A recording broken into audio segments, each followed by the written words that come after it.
Here we have a new comforter to replace my old one. It is sunflowers and it's white as well.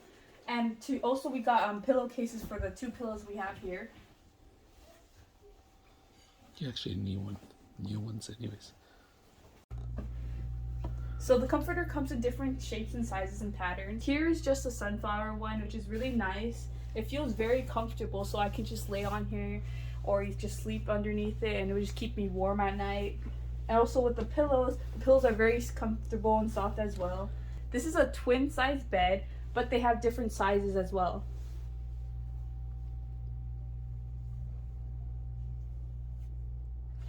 Here it's really comfortable and soft and smooth, and on cold days it can be used as to warm you up, or on hot days it can help you to cool down as well.